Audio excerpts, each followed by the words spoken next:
Welcome to an episode of The Scrimmage. It's going to be extremely echoey and very low production value. That's because I'm by myself in the basement where we used to record, and there's no Andrew, there's no Justin, because they're lazy. I mean, let's put it that way. No, we couldn't get together this week, so I thought that I would just do a quick little bare bones episode, maybe shoot it off to Andrew, maybe he can make it sound a lot better if he wants to, but just going to post this on YouTube and go from there pretty much. So first of all, congratulations to Justin, because North Carolina won the biggest North Carolina Duke game of all time. Like, is there a way that that can be topped? Is there a way that Duke could possibly get revenge for that game? I don't think so. I mean, if the only way that could happen is if North Carolina's current coach, who Justin's going to be very mad because I can't remember the guy's name. Is it Davis? Coach Davis? Anyway, if he coaches for like 40 years and then Duke's coach at the time, they get a similar situation. But it would take like 40 years. How long has Coach K been coaching? I don't know. Probably that long. It would take about that long. So North Carolina with like the mic drop moment of that rivalry. Like, I don't know how you top that. I mean, also Final Four, like maybe if it was in a championship game, I guess. But I mean, as far as I'm concerned, I would be shocked if North Carolina fans, like if they lose in the championship game, they'll be like, nah, we won the important one. I mean, that's how big that game was. That was just crazy. But while Justin will be celebrating that, no matter what happens in the championship game, our bracket challenge is locked between the two of us. Between me and him, it's over. I won. Both of us have maxed out our points. We're both done, and I won. So Justin is going to have to do TikTok dances until every week. He's going to have to do a TikTok dance, post it to our scrimmage page until he gets to a total of 1,000 likes.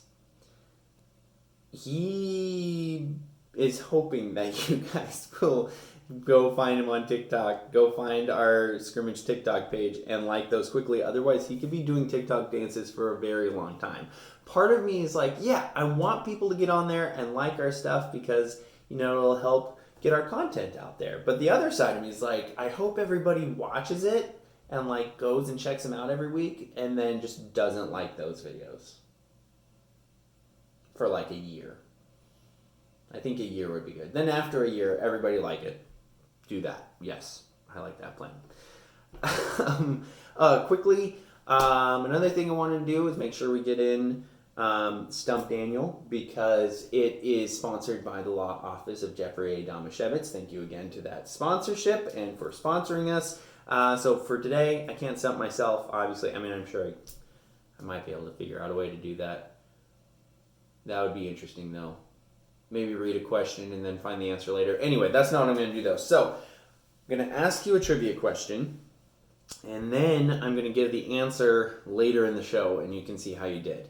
But this is the age of Google, so I'll be surprised if you don't Google it. Anyway, here's a question.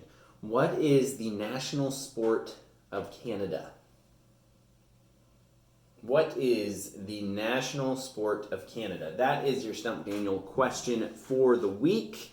I'll give the answer after the Athlete of the Week, which is our next segment, because, like I mentioned, I'm by myself in a basement, so I'm just winging it, doing this how, you would expect me to do it without Andrew or Justin or microphones or anything.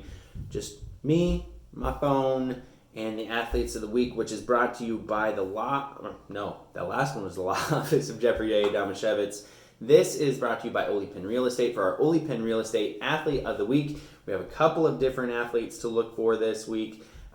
Justin actually sent in a nomination. He said that Bodie Poehler, otherwise known as Beast Bode, went 4 for 6 with 2 doubles, a home run, 5 runs scored, and 4, as Justin would say, RSBI in a doubleheader. Just a monster performance for Bodie. Again, 4 for 6, 2 doubles, a home run outside of the park, by the way, 5 runs scored, and 4 RSBI. Heck of a doubleheader there for Bodie. Then also, Felix Romero, Montesano soccer player, goes for the schmat trick. If you don't know what a schmat trick is, we made it up. And that's where you get 4 goals in a game. He had that on Monday, but not to be outdone. Elma's Canon Seaberg had 5 goals in a game. Now, I could try to make up a name by myself for what that would be. So we got the hat trick, which is 3. We got the schmat trick, which is 4. I don't know. I think I'll need Justin. So maybe next week, Justin and I can bounce some names off of each other for the schmat trick. Maybe it'd be like a Kirkpatrick. Kirkpatrick? Would that work? I don't know. Or maybe Fmatch trick. It's not really working. See, I need someone to bounce that off of. Anyway, 5 goals versus Hoquiam. A goal and assist in a win over Monty, and 2 goals in a win over Tenino. Elma's soccer team, by the way, is who Cannon plays for. Elma's soccer team is undefeated. Again, so that is 5, 6, 7, 8 goals and an assist on the week. And just, wow, 5 goals in a single game. That is absolutely bonkers. So, all excellent performances. I usually lean towards baseball because I played baseball in high school, but you know what? I also played a lot of rec soccer, and 5 goals in a game is just absolutely bonkers. And Felix Romero, I'm sorry, you had a schmat trick, but this one, we don't even have a name for it yet. We don't have a name for 5 goals.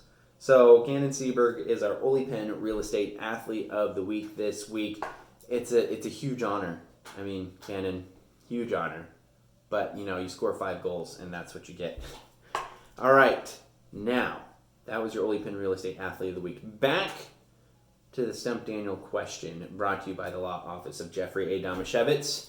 The answer to the question, what is the national sport of Canada? Lacrosse. I thought you were better than that, Canada. Lacrosse? Really? How is it not hockey? Or curling? Or some other weird winter sport? Lacrosse? Give me a break. Lacrosse.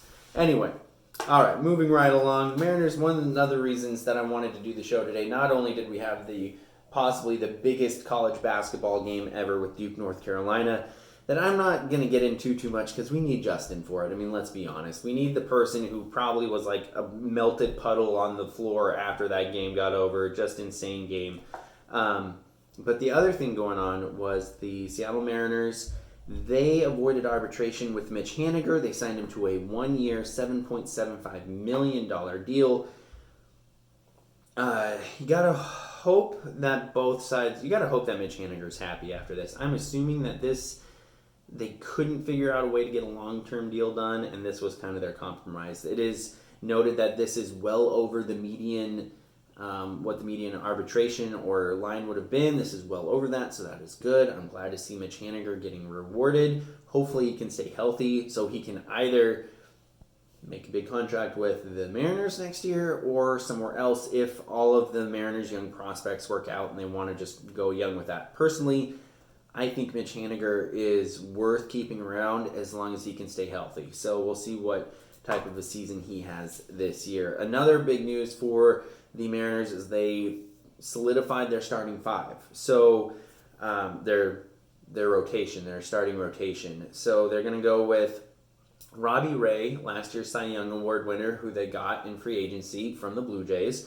He's going to be the number 1, I believe. I mean, I guess they haven't set the order specifically yet, but they have picked the 5 guys. You got Marco Gonzalez, you got Logan Gilbert, you got Chris Flexen, and then they were looking for that 5th starter, and they decided to go young. They're going with Matt Brash. He is an extremely talented young pitcher who's been coming up through the Mariners minor leagues, and he has gotten the initial starting rotation spot as that 5th starter, and that's super exciting. So you have 2 extremely young pitchers in that starting 5, that starting rotation with Logan Gilbert and Matt Brash. George Kirby's not far away either. It seems like there's some good depth in the minor league system for the pitching coming up if there's injuries. Hopefully, knock on wood, there's no major injuries for this pitching staff. As we've already seen, some injuries for the bullpen. Thankfully, they've got a deep bullpen as well. You start to look at the roster that they're going to be setting for opening day. It's coming up super quick. I mean, opening day is like a week away. It's nuts. So they will have an expanded roster for April. So normally you'd have 26 guys on the roster. For April, they will have 28, 29 if there's a doubleheader. So that's a couple of extra spots. Will Julio Rodriguez make the opening day roster? It is, I mean, to be honest, since Kyle Lewis is still coming back from an injury, I think it's hard to see it where he's not on the opening day roster. He has just been tearing it up in spring training. I think the only way they don't put him on the opening day roster is if they really just want to get him some more minor league at-bats, because he does not have that many minor league at-bats in total. So they would really just want to be forcing those minor league at-bats for, gosh, I don't know how long they could hold up to do that, though. The other interesting thing, I think Billy Hamilton, who is at spring training, I think he could be an extremely valuable piece.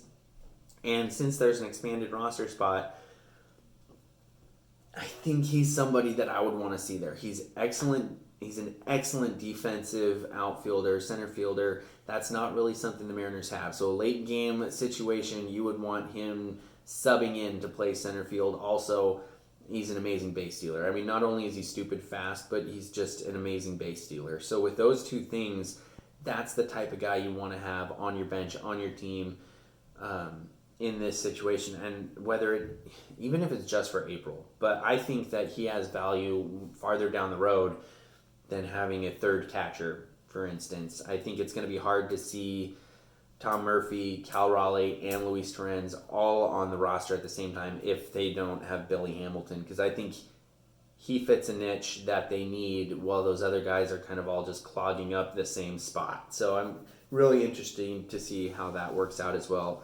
I mean, I'm a huge proponent for speed and defense. Right now, the defense in the outfield looks like it could be a little shaky, so I think Billy Hamilton would be an excellent piece for that. That's going to do it for the Mariners wrap-up. Man, I'm just moving through this. See, just winging it. I'm just trying to get some information out there, just because it was a big weekend in sports, but we couldn't get together to do the show, so I'm just trying to get this stuff out there. Now, for the mailbag, it's not sponsored, but I still want to do kind of a mailbag type discussion. What is the proper situation, because this came up yet again, what is the proper etiquette for the handshake line after a game? I personally love the handshake lines. I know some people are like, oh, you can just kind of congratulate whoever you want to do. But I've already expressed what I think is the importance of the handshake line. It is getting together and being like, hey, no matter how fierce the competition was, this is still a game. Congratulate each other. If you won, if you lost, you do that. It's really hard in big games. It is really hard because there's a celebration that takes place right after the buzzer sounds. And then you get into this weird spot. The discussion comes up because a lot of Duke's players left and went to the locker room before they shook hands with North Carolina. And I think that there's blame on both sides of this thing. Did they leave too early? Maybe. Did North Carolina's players celebrate a little too long? Maybe. There was gray area on both sides. So I'm not really going to get upset as much as I would love to get upset with Duke for anything, because I hate Duke, but I don't think it's really those players' fault. I think Justin said he went back and watched the video, it was like a full 50 seconds after the buzzer goes off to when some of the North Carolina players finally get ready to start to do the handshake line or something like that. And I think it's really hard in those big situations. You see, and especially if there's like fans who storm the court as well. I saw this in a high school game this year. You have to be able to celebrate immediately and then realize, okay, time to be a good sport, go congratulate the other team, and then there's plenty of time to celebrate afterwards. Am I going to blame somebody for celebrating a little bit longer after winning a Final Four game against your biggest rival? No. But then on the other side, am I going to blame the Duke players who are standing there just watching this unfold with like a glaze over their eyes, like, oh my gosh, I can't believe our season's over and we just lost, to North Carolina, no less. Am I going to blame them for waiting around for a while and then being like, you know what, I'm going to leave? Not really. I'm not going to blame him. Well, I would like to see him stay and shake hands and be like, hey man, good game. This has been a crazy run for you guys. I'd like to see that, but I'm not going to get upset about it. Not one bit. All right, that's going to do it for the very abbreviated show for today. Thank you for tuning in. Watch it. Like and subscribe, please, on all the platforms. Like and subscribe. Like the video. Subscribe to us on Facebook. Follow us on Twitter, Instagram, Facebook. Subscribe to us on Spotify, Apple, whatever you use. Like and subscribe. Really helps us out if you do that. So for, let's see, for both of my co-hosts, because really, co-host Justin, he's absent, Damashevitz, and Andrew, the non-existent producer at the moment. I don't know, maybe he will. Maybe he will produce some of this and make it sound way better than I'm sure it's going to. But anyway, I'm going to post this video pretty much bare bones, and if you suffered through the whole thing, even though it's echoey and very low production value on my point, thank you very much. I'm Daniel Hargrove, and thank you for listening to The Scrimmage.